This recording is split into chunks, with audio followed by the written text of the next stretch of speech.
I've been seeing a lot of videos on YouTube on the girlies talking about how corporate America make you ugly, and I get it, but I'm not gonna let it happen to me, and you're not gonna let it happen to you either. As someone who's been working in corporate America for half a decade now, I refuse to let it make me ugly. I know and understand very well how that can happen. You work on Monday to Friday, a 9 to 5, 8 hours every day, 5 days.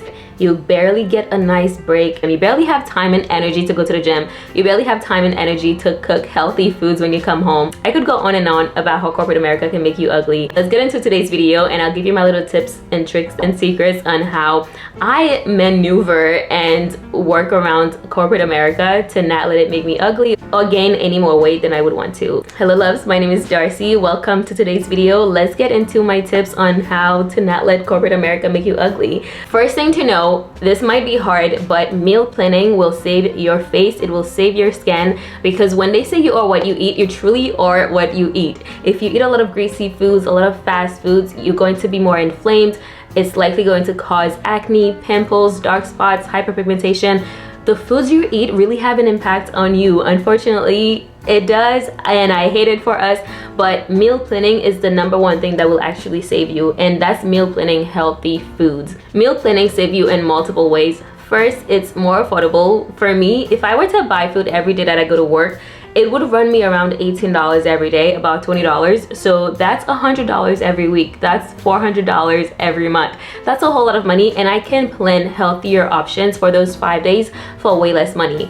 Foods I would recommend, and foods I really love to meal prep, are salmon, chicken, steak, quinoa, sweet potatoes. I love having avocados on the side. So you also get a balanced meal, the good carbs that you like, the protein, the fibers, and everything like that, and you get it affordably. It's actually not that time consuming. Salmon take like 15 minutes to cook if you have an air fryer, and even if you use a stove, I feel like it takes around the same time. But honestly, I use my air fryer for everything, so I don't know how long it takes in a stove. But meal planning will save your face because you're eating healthier foods that's not going to cause inflammation and show up on your skin. They're not greasy. First, look up foods that you would want to meal plan. I love to go on Pinterest or TikTok and look up healthy meal planning ideas, and they'll give you a variety of options that you can easily make on a Sunday. Second is to use your breaks productively. A lot of people have said use your break, go outside, eat your food, and then come back. And for me, that's not enjoyable. I'm going to eat my food while I'm working, and that's for 2 reasons. One, it looks really good to your managers when you're working and eating at the same time. It's like, oh my god, look at Darceline, she's such a good employee working and eating. But #2 is because I like to take that 45 minutes to an hour to do something that's more productive. So for me, I'll eat at work while I'm working, and then I'll go for a walk. I also have a gym that's right next to my job, so if I don't go for just a walk, I will literally go work out. And that's usually what I do for the most part. Once I'm done eating, 30 minutes to an hour later, I will go on my actual break, and that's usually a workout for me. My 3rd tip would be to remove decision fatigue. If you have so many things to do in the morning of your work, it's unlikely that you'll get any of them done. Like if you have to pick out your work outfits, your gym outfits, think about what you're going to cook, get dressed, take a shower. It's so much, we decide on so much on a daily basis. So certain times, if you can remove the decision fatigue, do it the night before. Since I already meal prep, I don't have to think about what I'm gonna eat.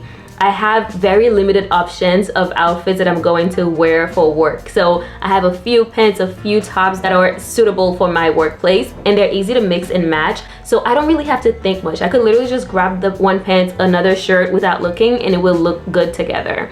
And I also have a drawer where I have all of my workout clothes set. My bras, top, leggings, etc. are all in their own categories. So if I wanted to do that the morning of, I can, but I love at nighttime to just take my clothes out of that drawer. That drawer is right there, that's why I'm looking there. I love to take my clothes out of that drawer and then just add it to my bag. So the next morning I wake up and I do just like the basic routine that I need to do to get to work. So whatever things you have to decide, try to see if you could replace it the night of instead of doing so in the morning. Another thing to remove with decision fatigue is the kind of workout that you're going to do. I have a set workout for every day of the week and I will do them consistently, and I also feel like I get more results that way than if I were to change up my workout routine, or if I were to wait till I go to the gym and that's when I'm looking for the kind of workout that I'm going to do, one, that's a waste of time, but two, that's also a decision that I don't want to make at the moment.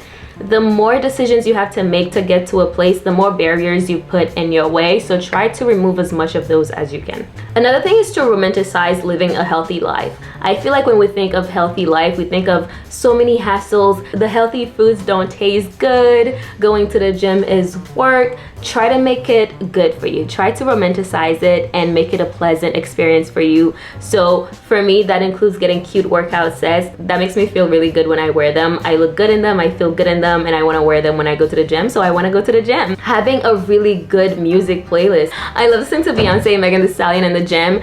These two women are gorgeous. Their music are empowering. They have the body of a goddess. So the minute I'm listening to this music, I also get in a really good mood. I'll play them sometimes even before going to the gym just because it gets me in a mood. Say no to the unhealthy free foods that your workplace love to give you. This is why I think it's a conspiracy, you guys, because I'm someone who actually enjoy my work environment and the people I enjoy with. These people though, they love bringing cakes, donuts, munchkins, cupcakes, lots of pizza, lots of ice cream parties, and I can hardly say no to cake. I love cake. The best method for me to say no to free food is to not go in the kitchen.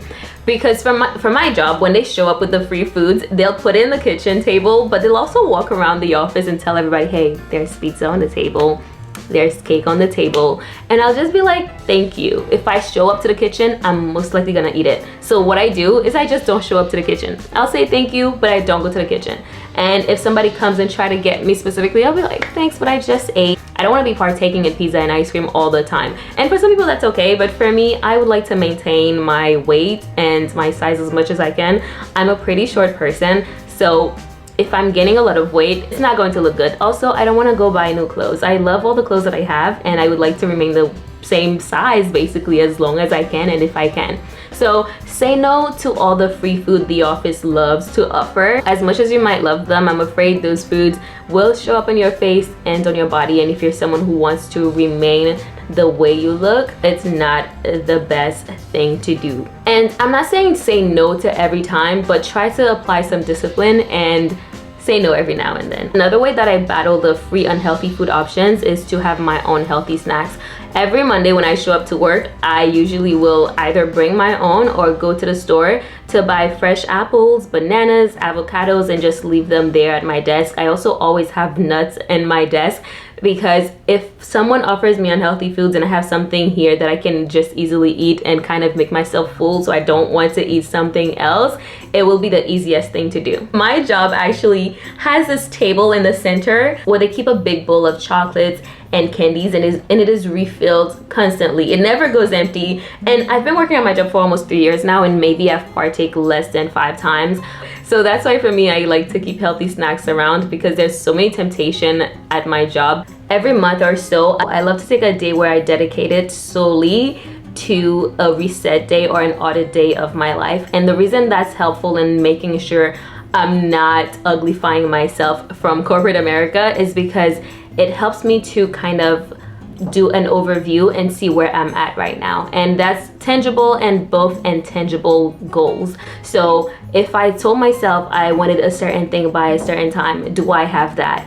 If I notice that I haven't gotten a facial in a long time, a massage in a long time, I haven't done my own facials or face masks at home, then I really take that into consideration, and I do a more of and a less of list for the next month. So for example, for the more of, I'll have more massages, more facials, more face masks. For the less of, I'll have less screen time, and I always have too much screen time. Less screen time, less sweet foods, less cake. Like this month, I'm eating a lot of desserts, so I know for the next month, I'm definitely gonna have to say less of desserts. And the reason I'm eating a lot of dessert this month is because there's so much birthdays going on, and I've also been baking again because it's getting colder. And then during that day also, I'll end that day or sometimes start it with a nice shower, a face mask, do all of my grooming, because sometimes when you work a 9 to 5 Monday to Friday, it gets exhausting to the point where it's hard to actually maintain yourself, and sometimes you just neglect yourself completely. If you can't do a full self-care day every month, I say try to do a self-care hour or a self-care evening, and do the same thing. Try to do an audit, see where you are at in life, do a face mask, listen to some music, dance around, wear something that you like, go to a restaurant that you like. Just do something that fulfills you specifically, outside of everybody else and outside of the demand that work and life just ask of us every day. Paying for convenience is an absolute yes for me. As someone who's a big DIYer, I do my nails by myself, I do a lot of my groomings by myself, but there are certain things that I'm just like, it's too much work, I don't want to learn it, I don't want to have to go through it. For example, my hair trims. Trimming my hair by myself never ends up well, so I have to go get my hair trimmed professionally. Speaking of, I have to set my appointment soon because my hair hasn't been trimmed in a minute, so I need to get it done professionally, and that's absolutely okay if you're someone who can afford it. And I say if you work Monday to Friday 9 to 5, some of your money should go towards self-care, or it should go towards things that you solely want for yourself. I know this is a hard economy, so that's something if you can afford it. Obviously, if it's too much, then if your best bet is to learn it and do it yourself. But I do know sometimes when Saturday and Sunday comes around, you don't really want to spend it doing things that feels like a chore for you, and a self-care day and maintaining yourself should feel good. And if something feels like a chore, then get it done professionally. Identify your beauty non-negotiables. For me, I need my eyebrows done, I need my nails to look good, and my lips gotta be moisturized. Try to find 3 if you can, because 3 is always easier to maintain than 4 or 5, especially if you're short on time. I'm a person that do not like to do a full beat every time I'm going to work.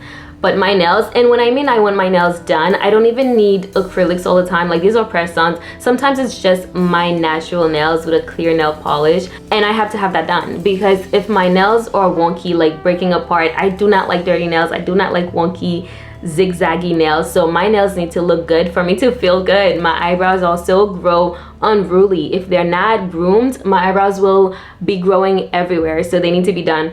I also really love my lips, so I love to emphasize that. Lip liner, lip gloss every day.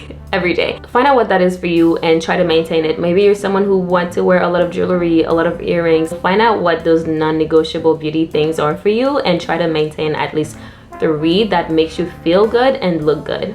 I also love to look good when I work too, and that's not to look good for somebody, but to look good for myself. I go to the bathroom and I look at myself in the mirror. I love to look at myself, so I need to look good, because if I'm not looking good and I'm constantly looking at myself, I feel like eventually the outside will reflect on the inside, and I won't feel good about how I look on the outside, and it will be on my mind all day that I look like a bum. And it's not to say do the most, just the basics. Try to look decent or good enough. You don't have to do the most like you're going to a nightclub or a night out with your friends, but look the way that you want to feel, basically. The way I see it, you spend 40 hours at work. You go to work Monday to Friday. That's 5 days out of 7 days. If you're not looking good for those 5 days, I feel like it's just going to reflect internally. Like, if you're constantly looking like a bum, like for me, if I were to constantly look like a bum Monday to Friday, I feel like eventually I'll just be like, okay, that's just who you are. Essentially, I would like to look the way I feel, or I would like to feel the way I look. And whatever that may be, however, I just want to look good and I want to feel good. And I don't think there's anything wrong with that. But with that being said, this is it for the video. Do not let corporate America make you ugly. I do not love the idea of corporate America. We're here on this blue earth, on this blue rock for just a few days, and the fact that we spend so much of it working is just unfair and unjust to me. And the fact that it is making some of us feel less than within ourselves is just, it's a big no-no. But anyways, I really hope you guys enjoyed today's video. If you did, give me a big thumbs up, subscribe to my channel, and I will see you guys another day. I've been getting so many messages because I'm going out with my sister and she's just been talking and talking, so I have to actually go. But I will see you guys in another video. Thank you so much for watching. Bye.